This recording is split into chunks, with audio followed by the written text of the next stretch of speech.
Righto, time for our weekly World Wrap. I'm joined by Sky News Foreign Coordinator Brent O'Halloran. Brent, it's over a fortnight since a Minneapolis police officer killed George Floyd. Just how much has changed in that time? Yeah, well, George Floyd's death triggered many changes in aspects of American life. Firstly, with police reforms. This week, Minnesota's governor endorsed a comprehensive set of changes around the use of force, police oversight, and funding for alternative community-based models to policing.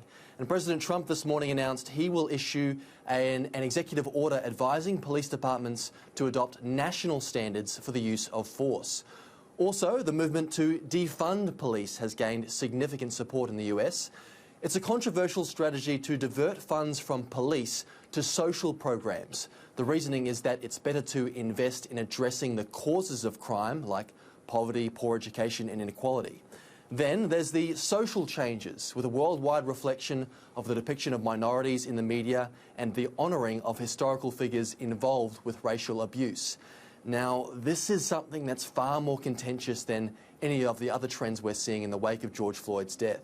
Improving the way police treat citizens has near universal support, but removing beloved TV shows and movies and taking down statues is a bit tricky. New York's governor this morning spoke about calls to remove Christopher Columbus statues. Here's what he had to say this morning. I understand the feelings about Christopher Columbus and some of his acts, which nobody would support.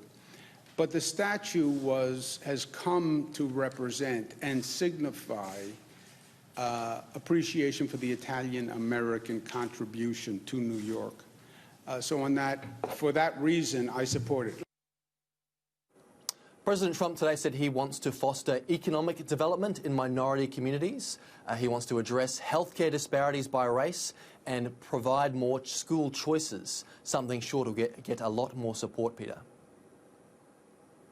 And as we've discussed, Brent, in previous weeks, this is sure to have an impact on November's US presidential election. What's the latest in the race for the White House? Yeah, the COVID-19 pandemic and the killing of George Floyd, two events which have had a massive impact on Trump's chances of winning a second term.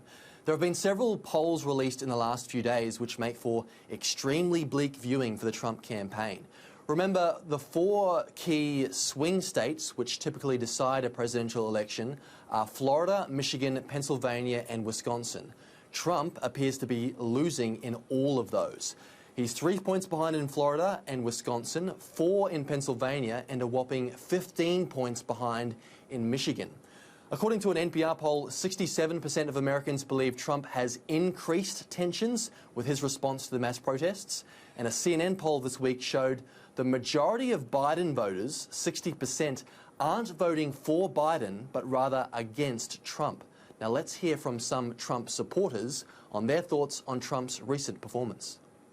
Sometimes you look at him and you go, okay, that may have been crossing a line, but he means well. He loves our country. I don't think independent voters are going to be turned off in a way that's damaging to President Trump and the Republican Party. I have issues with his approach to things, but I don't feel the Democratic candidate right now is very strong or would be able to take the nation further.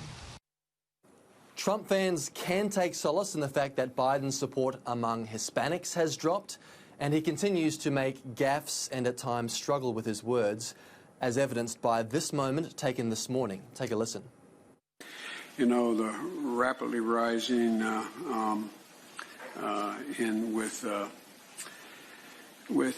don't know. Again, the Biden-Trump debates, if indeed they happen, will make for riveting TV, Peter. And Brent, finally, there was some big news for video game fans today. What can you tell us? Yeah, let's finish with a bit of fun, why not? Sony this morning unveiled the PlayStation 5 and a host of upcoming games for the new console. Millions tuned into the online stream as developers showed off the system's advanced graphics and shorter load times. Here's the Sony CEO. Content we've curated for today's event showcases how PS5 has inspired developers to create new experiences that are transformative in how they look, sound and feel. The new titles announced today include sequels in the highly successful franchises Spider-Man, Gran Turismo and Horizon. Sony hopes the new console will do just as well as the PlayStation 4 when it releases at the end of the year. The PS4 sold an incredible 110 million units. Now, we are at a very interesting point in time for video gaming. Remember, the video game industry generates around $120 billion each year. It's worth much more than Hollywood. But the giants of this gigantic industry are facing an enormous challenge in the form of streaming. Several companies, including Google, are offering gamers streamable services which allow users to play high-end games on pretty much any device, which means you don't actually need these expensive consoles like the PlayStation 5. At least that's what these streaming service companies claim.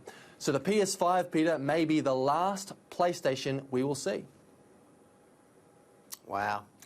Interesting stuff. Brent O'Halloran, thanks for joining us tonight. Really appreciate your time. Thanks, Peter.